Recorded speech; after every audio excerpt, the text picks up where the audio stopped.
আপনারা শুনলেন যে আজকে আমাদের ভারতবর্ষের একটা গৌরবময় দিন, যখন আমাদের সীমান্তকে অতিক্রম করে গত 22 এপ্রিল পাকিস্তান আশ্রিত দুষ্কৃতিকারীরা সীমান্ত পেরিয়ে এসে যারা পর্যটক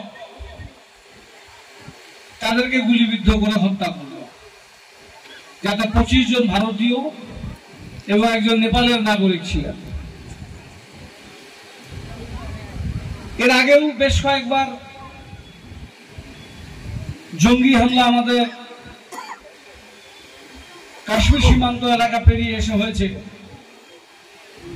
কিন্তু এবারের অ্যাটাক দেখা গেল সরাসরি পর্যটকের উপরে। অর্থাৎ এটা বোঝা যাচ্ছিল যে পর্যটকরা কাশ্মীরের অর্থনীতির মূল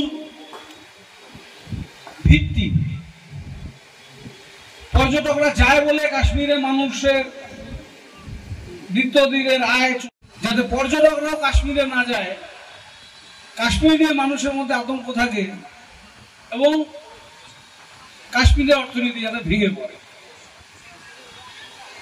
তাই কাশ্মীরে যারা সংখ্যালঘু মানুষ যারা বসবাস করেন তারা এই ঘটনাকে কখনোই প্রশ্রয় দেয়নি।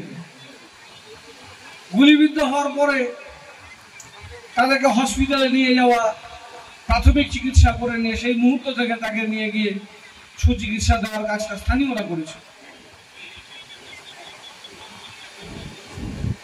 বেশ কিছুদিন সময় লাগলো ঠিকই, 15 দিনের মাথায় আমাদের ভারতীয় সেনা, আমাদের ইন্ডিয়ান আর্মি, নেভি, এয়ারফোর্স, তিনটি সমন্বয়ে পাকিস্তান সীমান্তে পাক অধিকৃত কাশ্মীরে যে জঙ্গিরা তাঁবু খাটিয়ে রেখেছিল, যার মধ্যে ট্রেনিং দেওয়া হচ্ছিল, পুলওয়ামা হত্যাকারীরা যেখানে ট্রেনিং নিয়েছিলেন, সেই সমস্ত ক্যাম্পগুলোকে অফিসকে উদ্বোধন করে অন্যদিকে সারা ভারতবর্ষে একটা মক ডিল চলছে, কি বলবেন এই বিষয়টা নিয়ে?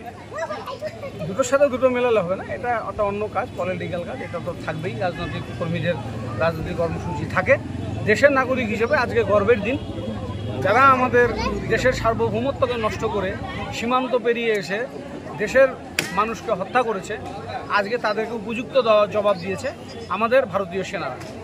তাই ভারতীয় সেনার 3টি উইংসকেই আমাদের প্রণাম এবং শ্রদ্ধা। দেশবাসী হিসেবে আমরা গর্ববোধ করছি, আমরা তাদের এই লড়াইকে কুর্নিশ জানাই।